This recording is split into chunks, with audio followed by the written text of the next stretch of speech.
Hi, everybody. Cool. Good morning, everyone. I hope you guys are having a great conference so far.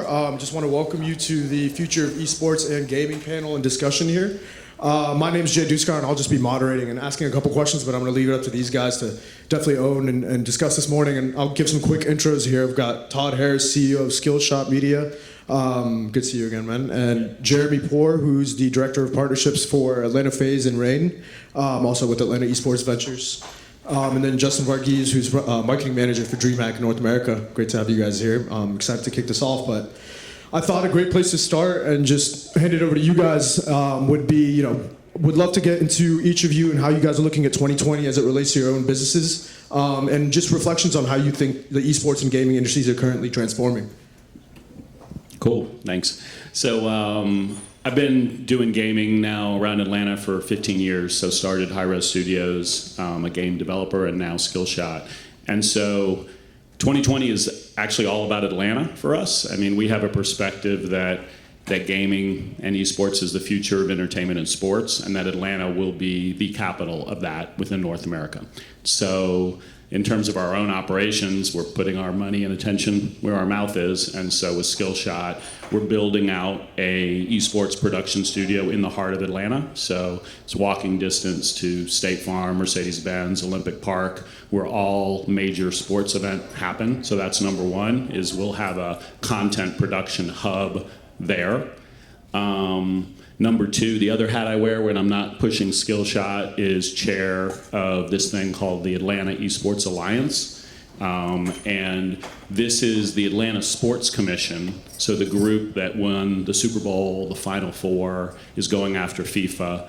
That group has added esports officially. And it's the first sports commission in the nation to do that. So now we'll go after the biggest global events and try to bring them to Atlanta, which is great for all stakeholders, whether Skillshot helps with them or not. So those are the two big things. I guess the third big thing for us in 2020 is in the collegiate space. Jeremy can talk about pro teams, and Dreamhack works with both, but I really see youth and amateurism as the next development wave for investment.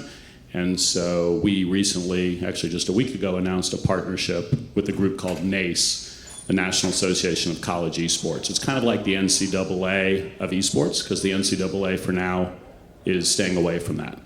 And together, there's an allocation of $16 million in scholarships already for esports players. It's just getting started. It's basically doubled every year in 3 years. So that's another platform that we're going to be building out, again, doing a lot of that from Atlanta. So those are three big things for 2020 for us. Hey everybody, again, my name is Jeremy Poore. I'm Director of Partnerships for the Atlanta Rain, Atlanta FaZe, which is owned and operated by Atlanta eSports Ventures. It's a joint partnership between Cox Enterprises and Province Inc. So just for people that don't know, the Atlanta Rain is a team, one of 20 franchises that competes in the Overwatch League. You might see their matches on ABC, ESPN2, Disney XD, which kind of gives you an idea of the growth and popularity that esports is having right now, having these matches on national TV, cable TV. So it's a 6-versus-6 game, offense versus defense. You can choose from like 31 different heroes and just go back and forth. And then we have Atlanta FaZe, which is part of the newer league, a Call of Duty league, and Call of Duty being one of the most popular video games in the world. That's one of 12 franchises.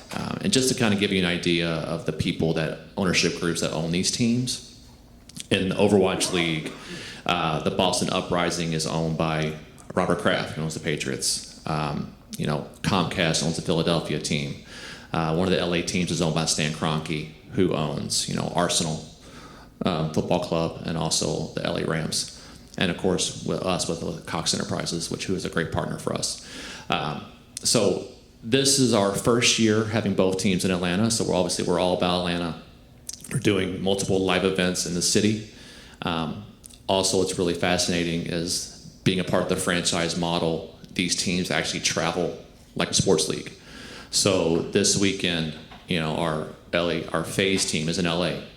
Our Atlanta Rain team is in Washington, D.C. So they'll travel internationally as well, going over to Europe.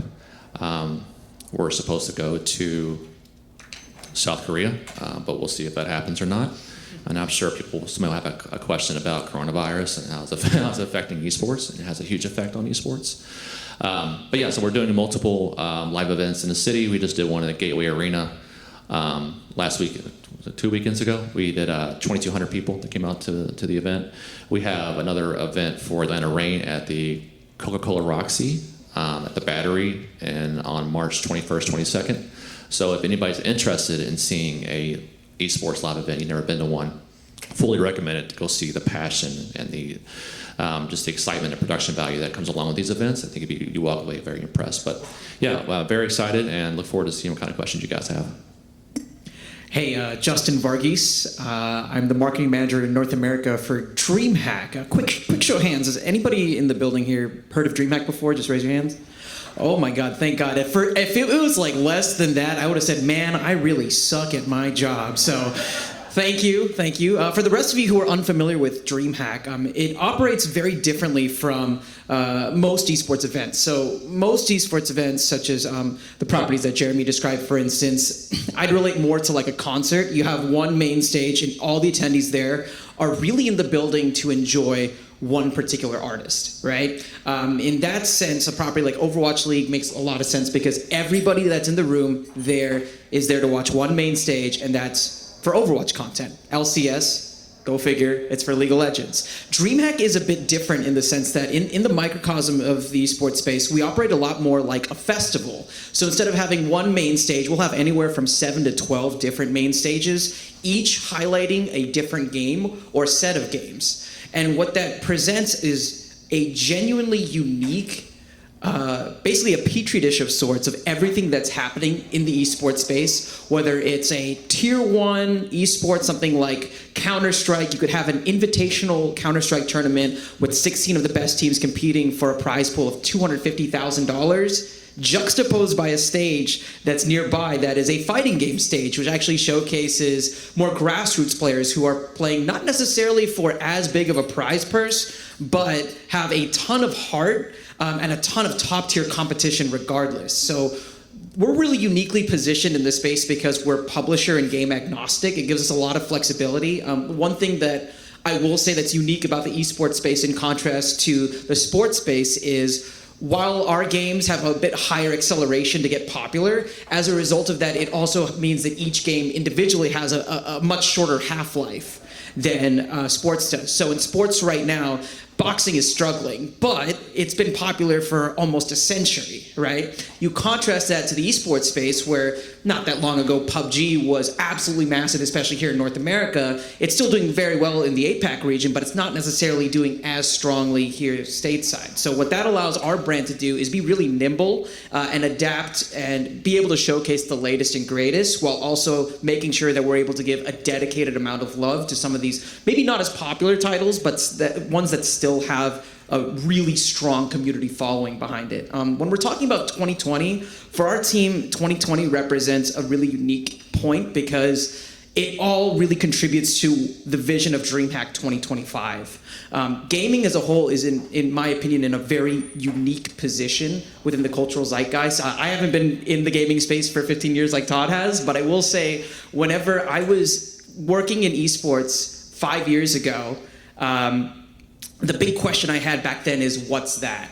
And what's changed is now the question is, how do I get involved?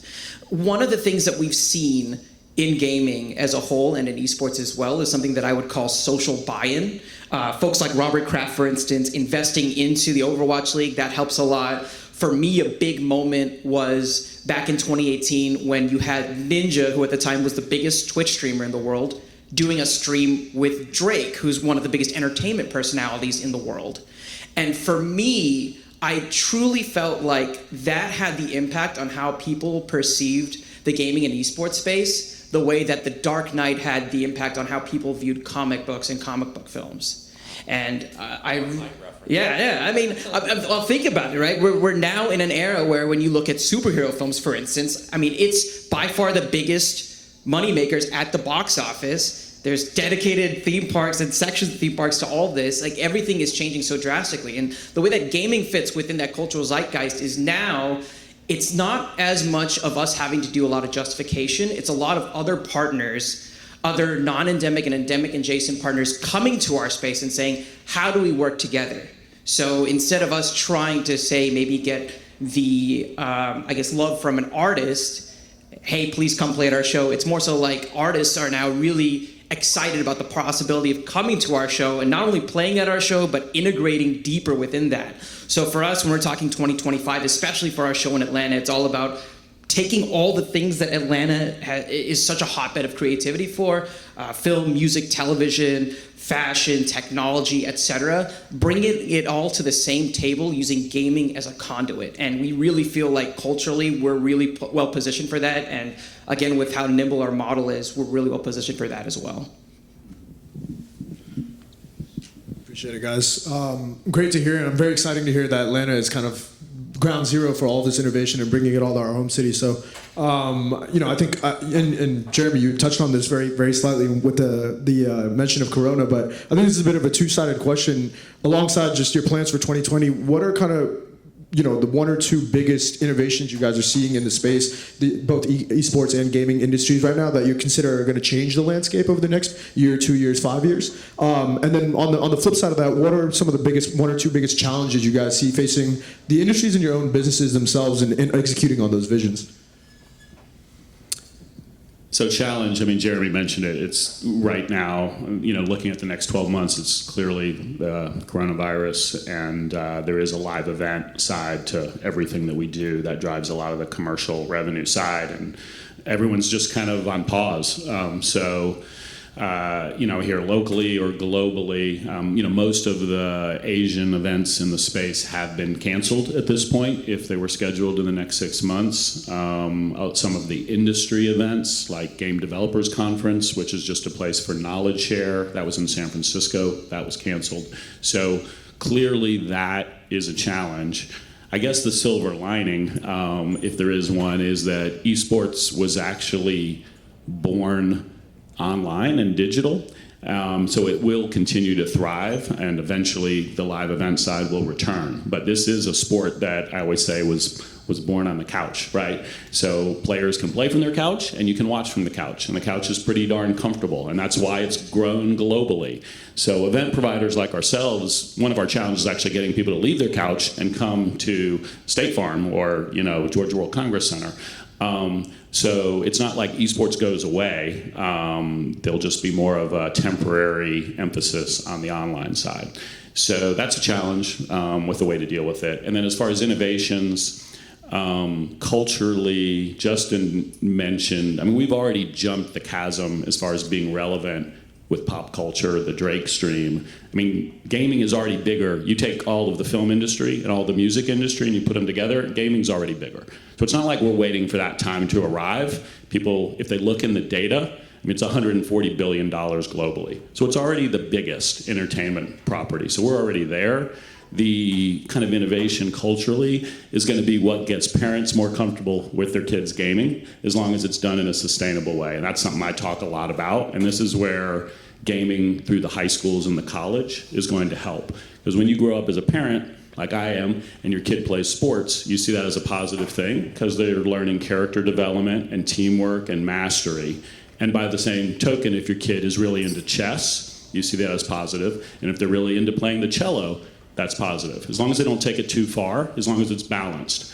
Eventually, parents are going to see gaming the same way. And the more institutions that deliver it responsibly, the better our planet will be and the better our industry will be, right? So we do a lot of work in that space, and I think that's one of the big cultural innovations that you're going to see over the next 2 years.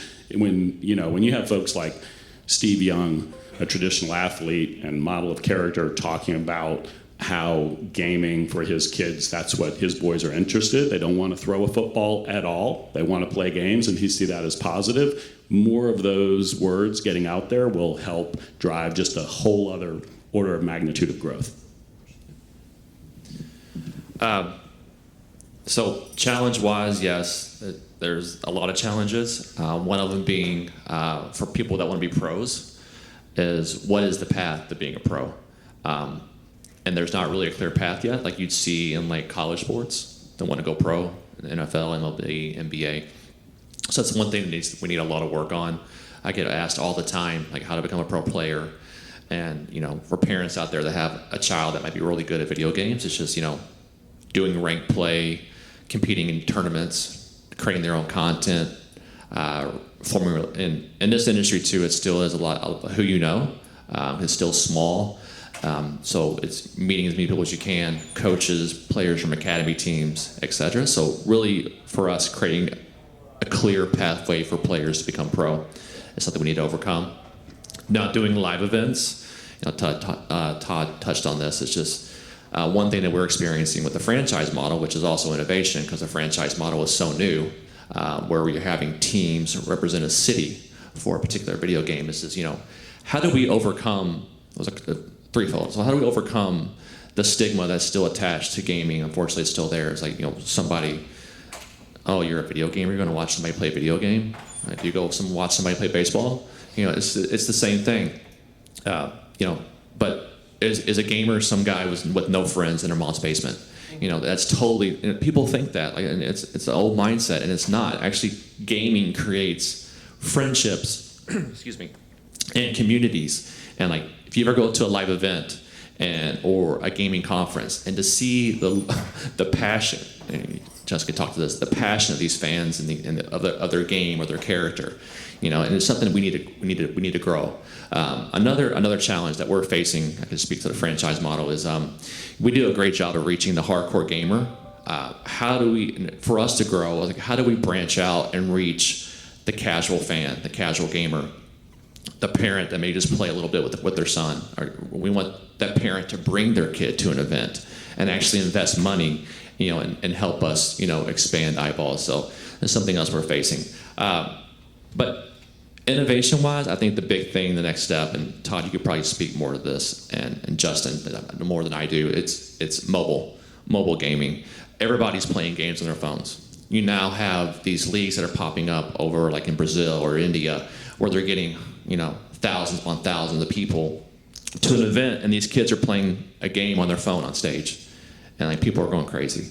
So it just kind of gives you a peek into, you know, where this industry can grow, and the growth potential being, you know, everybody throws out the $1 billion number, the $1 billion industry, but it's actually minuscule versus what the video game industry as a whole is making. So,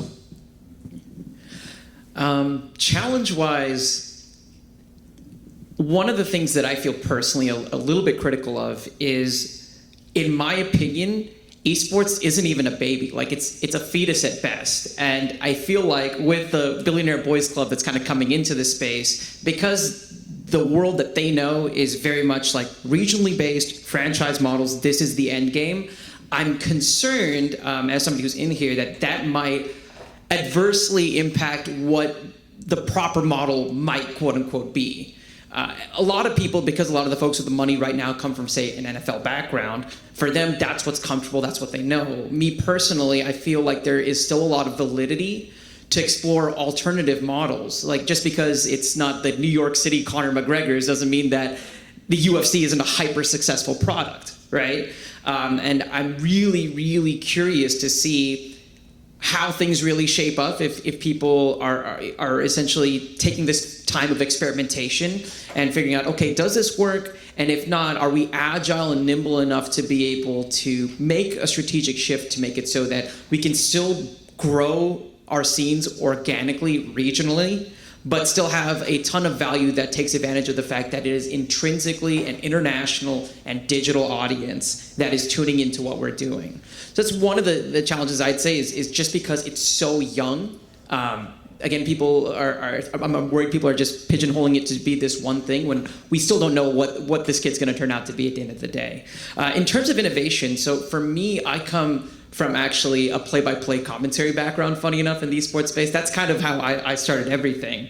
And one thing that I still abide by, even now as a marketing person, is that it's all about the narrative. I feel like a lot of the innovation in regards to what's happening in this space right now is technology that's allowing us to be able to tell stories better, to create compelling narratives as to why people, whether they're hardcore audiences or whether they are more casual audiences that are watching for the first time, should be invested and should care. I mean, at the end of the day, our jobs, whether you're a former caster like myself or somebody like Jeremy or Todd, is to get people to care about pixels. And so for us, as the advent of not only streaming technology continues to increase and improve, but also as companies are starting to jump into the space and incorporate concepts like sabermetrics, as well as hard data into the space to be able to better tell these stories, it makes it so that it's a little bit easier to dive in. One thing that I say a lot is nobody is born initiated, in the sense that no one's ever born an esports fan. Like, somebody has to guide you through the rabbit hole and take you through that journey till you're finally in Wonderland. And then when you're there, it clicks. So for me, all these innovations that are all around making that journey as easy as possible by making the way you consume this media as simple as possible, I think is everything. I really do believe that the advent of having 30-second clips and things like that distributed to an open platform like Twitter is really, really helpful in at least selling what your game is about to a massive audience. I mean, I can't tell you how many times where I've gotten into a game because of a particular highlight. And I feel like as long as esports continues to push along that model, eventually it's going to hit this swelling point where it's able to bubble over and go more into the casual audience in addition to the hardcore audience that already exists. And I was going to add one more thing as a partnership guy. How do we make money? People on the outside think now, like, they see this booming business, but what they don't realize is that we're struggling in North America. We're struggling. How do we figure out to make revenue?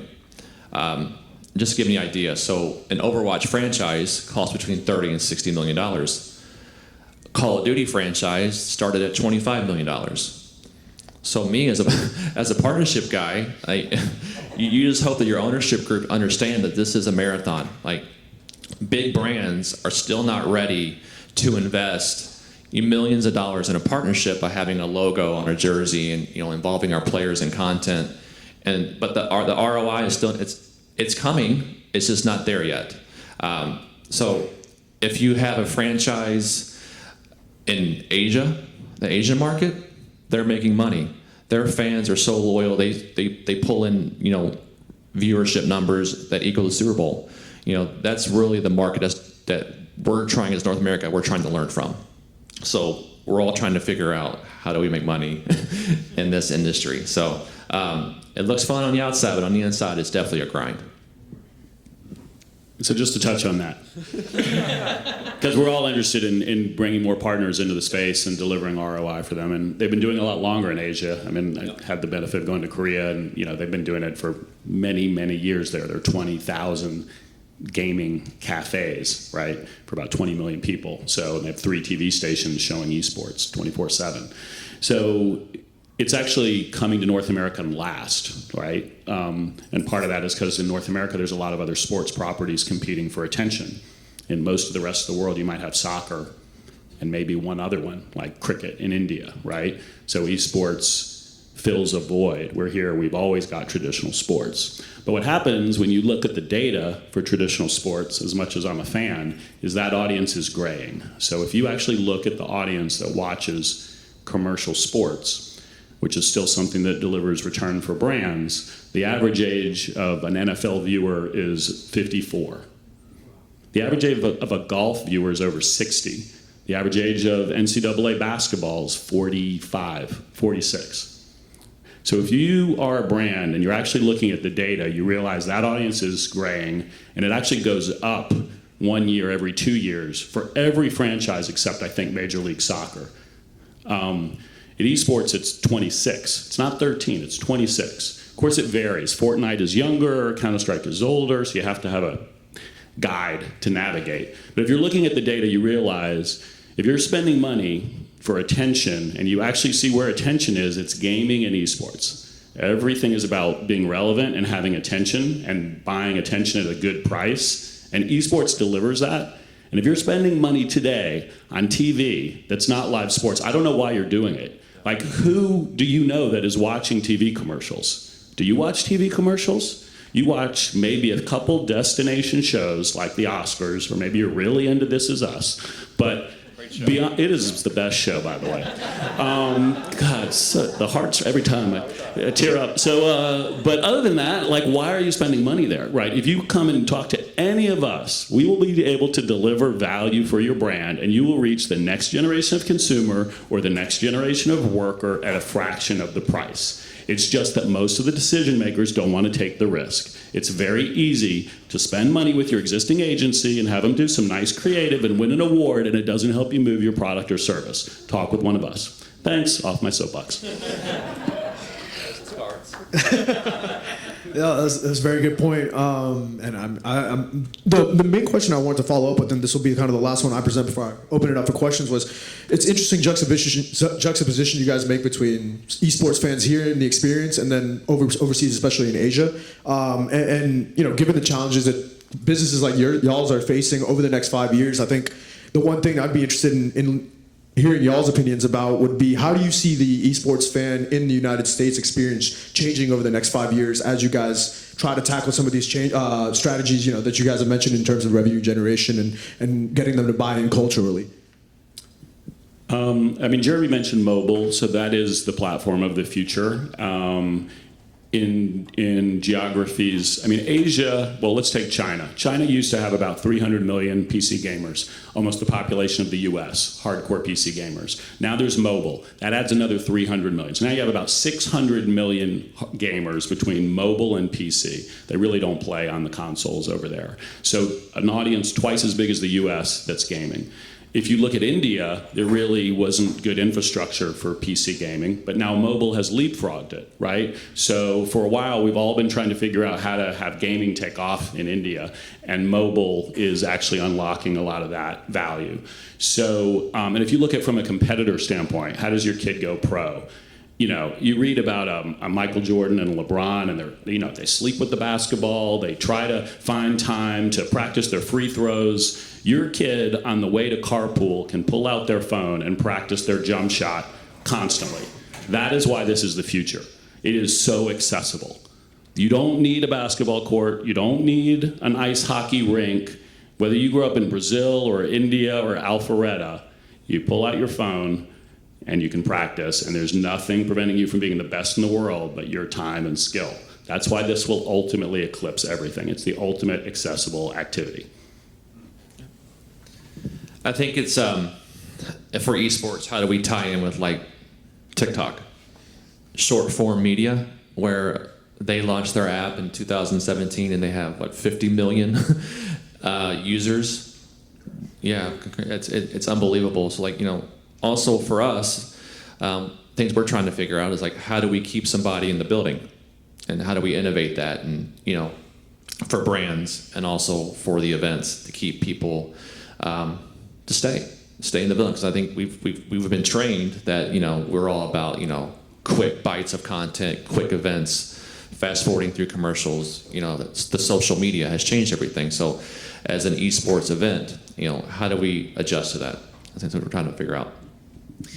I think when I touch base on the future esport fan, I very much see the equivalent of somebody who maybe is, I guess, watching football in the background, right? I know that sounds like a weird take, but right now the reality is that a lot of esports fans are super diehard about esports because it's still almost like a niche, unique little thing, right? But, you know, as Jeremy has said a bunch in this panel, time and time again, I think that the big goal is to make it so that it's not such a unique thing necessarily. It's something that's more standard, right? It's something that people can either be hyper invested in to the point where they're doing fantasy around it and things like that, and they're keeping up with all the stats and all the storylines, but it could also be the total other end of the spectrum too. I mean, we all have sports fans for friends or family who are like that it eclipse various scales of that spectrum in regards to how intense of a fandom it is, right?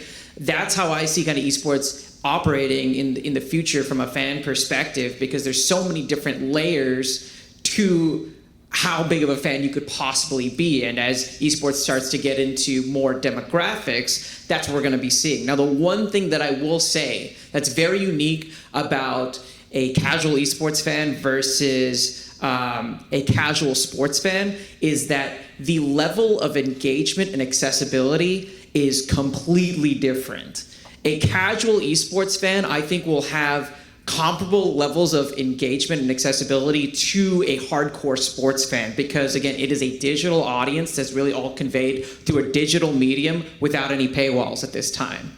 So somebody who maybe even is casually watching an esports game will more than likely go and post about that on social media, whereas somebody who's casually watching a football game, they're probably watching their kids play around on an iPad at the same time. Right. And I think that difference is really important for a lot of brands to understand because I think that, again, it goes back to just the engagement factor that gaming naturally brings. And just like Todd was saying again, this is by far one of the best ways to reach the critical 18 to 26 or 18 to 32 demos that a lot of these brands need to do to survive. I mean, a case in point that I can bring for Dreamhack in particular, the Navy, I believe they used to have about a $20 million spend that was dedicated just to TV. You know how much that spend is today? Nothing. Because funny enough, the only ad buy that is relevant, that makes any sense whatsoever in television is a $6 million 30-second Super Bowl ad. Because that's the only time your customers will actively tune in to said ad and not turn away. The Navy was able to come on board now with Dreamhack. They're actually one of our title sponsors for our event because they recognize the immense value, not only when it comes to having a logo on the screen, but more importantly, creating an experiential and immersive activation at our show itself in order to better connect with the demographics that they need to be successful in this decade and beyond. And I think that it's not just the Navy. Like I said, it's a lot of other brands that are starting to wake up and understand there's a lot of value to be gleaned here. And I think that the brands that are really gonna win big in this space are the ones that get hyper-focused and really granular with their analysis, especially when they're trying to look at not only what demos from an 18 to 25 perspective, but going more granular to that. How does, say, something like fighting games maybe target minorities and lower income people a little bit better than a property like, say, League of Legends? And the brands that understand that are the brands that are going to absolutely crush it in this decade, in my opinion. Very interesting, guys. Thank you so much for answering my questions. And with that, with 5 minutes left, I'll definitely open it up to any questions in the audience, and I'll just repeat so everybody can hear, and I'll hand it off the mic. Sure. Yeah, I've got a couple of questions, guys. The first one is you talked about the demographics of age. One of the biggest challenges is reducing the gender gap of the audience for esports. We've seen in 2017 there was a report that 93% of teenage gamers were male and 87% were female.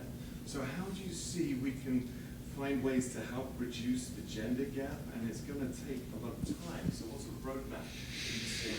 So real quick, the main question was, how do you guys see the gender gap reducing in esports and gaming? So gaming in general has made a lot of progress. It's almost 50-50 as far as playing games, but they're very different games. In general, it's more mobile and casual games that are attracting female gamers today. But it's almost 50-50 if you look at time played. And believe it or not, on mobile, the biggest demographic is women over 40. So don't let the stereotype fool you as far as gaming. But you're 100% right. When you look at a competitive game, the highest tier of pro players, it's generally dudes, right? Not entirely, but generally. So we're working on that. The reality is it's the same in chess. So it's not like this is specific to gaming. It's that the industry is trying to just do more outreach, right? And it's kind of a cyclical thing because I think it's actually going to be a different type of game that attracts women gamers, which is going to take women designers. And right now, it's not as comfortable an environment to work in gaming as we'd like. So when I was wearing my high-res hat, we tried to do pretty well. We have a lot of female employees. I'm not there anymore, but go through Alpharetta, you will see many, many women game designers, lead programmers, artists, and that starts the cycle. And then on the esports side, the industry's pretty united, including talking to the best female gamers, that this should not be segregated. That one of the things that makes gaming different, maybe superior from traditional sports, it's totally intellectual and cerebral. So I don't see women's leagues, but there will be and are female-only events that allow for young women to see role models and to have mentoring, right, and just shine a spotlight and give them that environment. So I think that is what you're going to see is more and more female events that encourage people to get into gaming. Then they become game designers and they design a different set of games that might appeal to that different demographic a little bit. Where it needs to start is with online play. Girls get online, want to play with their friends, and there's some jerk in California playing against somebody in New York, and they immediately go to, insulting them because they hear a woman's voice, and that creates a bad experience, and they don't come back. So there are conscious efforts to help clean that up in the community. One thing that we have done is, since all our players are male, we have gone out and partnered with top female streamers to be a part of our organization. So for Atlanta Reign, we have someone by the name of Fran, who is huge in the Overwatch scene. So this Asian woman, got a degree in pharmacy from Ohio State, but to much of her parents' chagrin, she went into gaming. So we also have someone for FaZe by the name of Noisy Butters, who's almost 1 million followers, and she plays Call of Duty, and her big thing is You cut me off already? Anyway, her big thing is positivity and happiness. So we want to get more females involved. So that's one of the things we're doing. Yeah, they summed it up really well. I think that we as a society just need to be better overall, and it's a real conscious effort, I think, to make sure from the time that a woman is born all the way throughout their upbringing to make sure that nothing is viewed as gated for just one gender, right? I think that's the biggest thing in particular. The reality is that what attracts me so much to esports is what Todd was saying.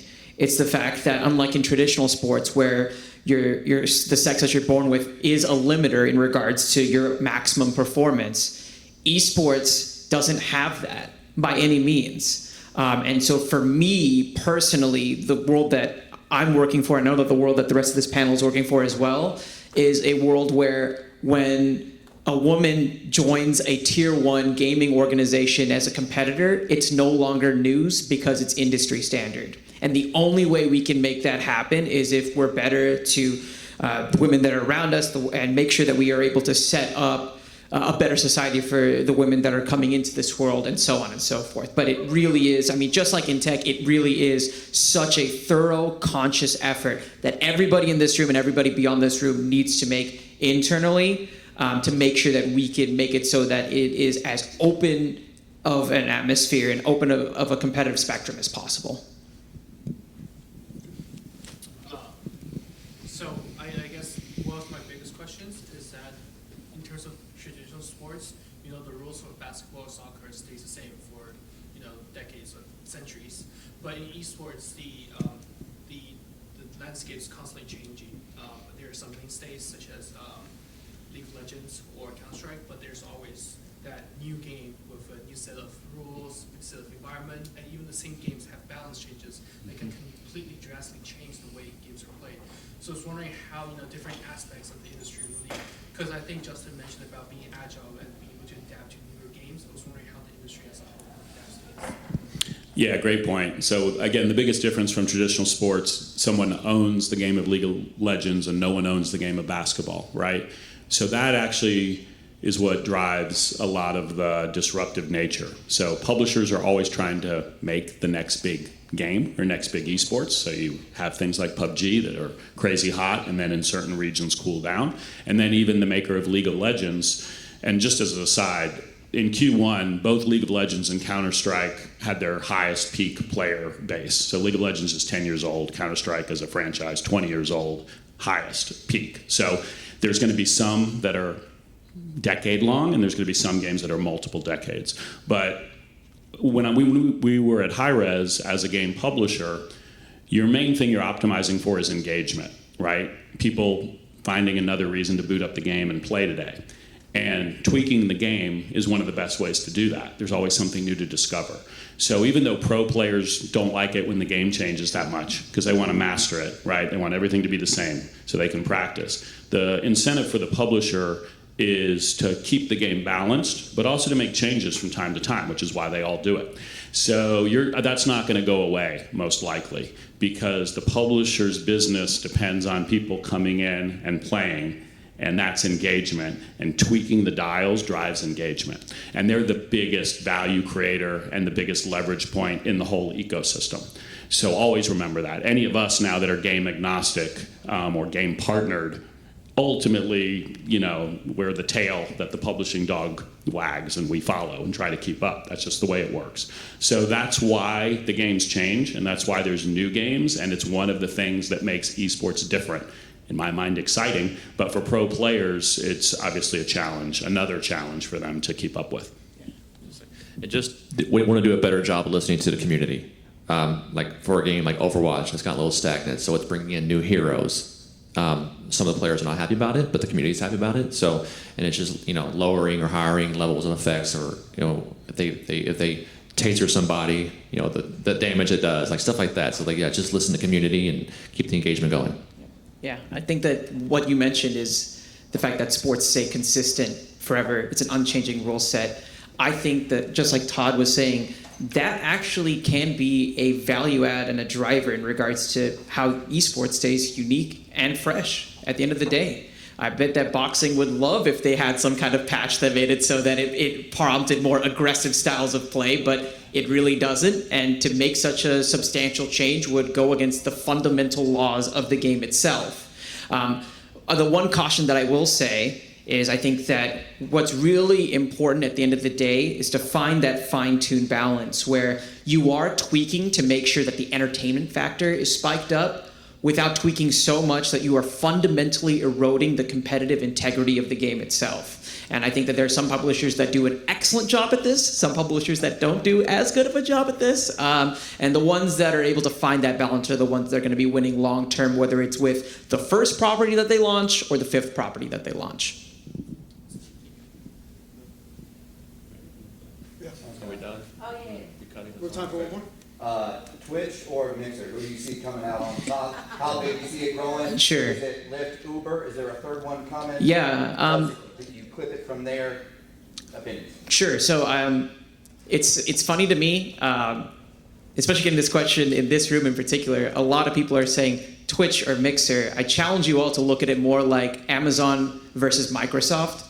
And to be frank, I feel like Google is the dark horse that has a lot more power than Mixer, to be frank. The reality is that the most difficult part of Twitch right now, where they excel, is in live content discovery, but they just do not do a particularly good job at past broadcast discovery. YouTube's entire algorithm is built around that in particular, right? It's built primarily around making sure that you can discover content after it's been released fairly simply, as well as when it's trending. Now, they're starting to jump into the live viewer experience, and while they don't have nearly as good of a platform, I think, at pushing live content when it's live, as well as Twitch, it also hasn't been a primary pillar for them the way that it has been for Twitch since inception. I really feel that YouTube, and especially with Google's backing behind, poses the biggest challenge to Twitch overall, much more than Mixer does, to be frank. And I'm really curious to kind of see what innovations we're going to be seeing. I mean, for us as people, at the end of the day, this kind of competition is fantastic, because it means that because we're broadcasting these live events, and now that there's more than just one primary player in the live space, it's going to be an all-out war to make sure that one of these platforms is more creator robust, more future robust, etc. And that, at the end of the day, makes it so that everybody sitting at this panel has an easier job of telling the story. Yeah, I love what YouTube Gaming is doing. They're being very selective of the content creators they're bringing aboard, which is hurting Twitch, because all those creators came from Twitch, majority of them, where they developed their skills. I think Twitch is very top-heavy as far as the percentage of their audience is going to like the top 500 or 1,000 streamers, and they're losing those guys to Mixer, to YouTube.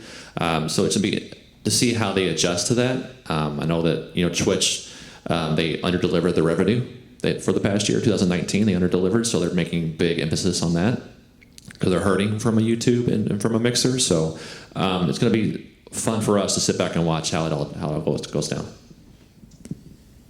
Yeah, thank goodness there's more than one. There was only one place to watch football. There would be no media rights for football. So competition creates media rights, which drives all of our business and any content creator. Twitch has 70% of the audience. They built eSports. We thank them. eSports is globally, and it's a thing because of what they did. So they've been amazing. We signed the first commercial deal with Mixer ahead of Ninja.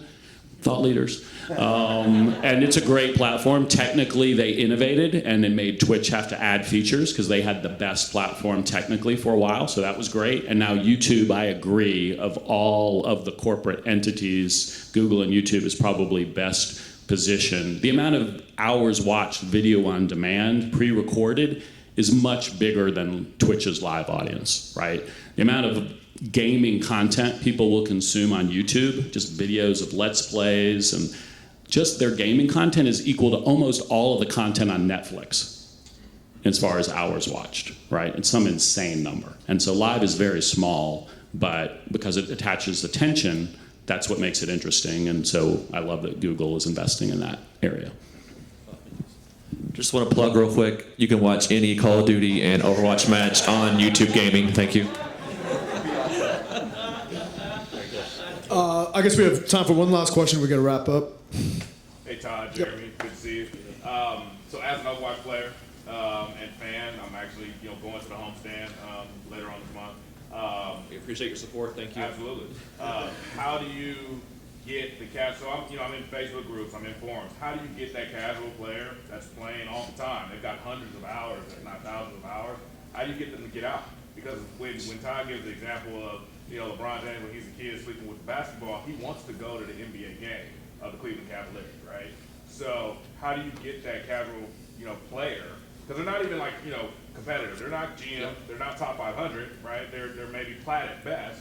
How do you get that player to go out and watch and go buy, gear and cheer? Well, it's price of the ticket. First and foremost, we're trying to figure that out. What is the wheelhouse for price of ticket? And we're trying to figure that out. We're doing live events. I think, but really it's more about the experience that you're going to receive on site. We'll swing, we'll miss, and sometimes we'll hit a home run. So we're trying to figure it out. So we try to engage with our community as much as possible, the Atlanta Royal family, our supporters, and get feedback from them on things that we do well, we don't do well. One thing that esports does really well versus traditional sports is exposure to the players, getting access to the players, meeting the players, and that's meet and greets and that's signings, etc. Where you don't have to pay an exorbitant amount of money. So just things like that we're trying to figure out. I think that's all the time we have, guys. Thanks a lot. Let's get our hand for these guys.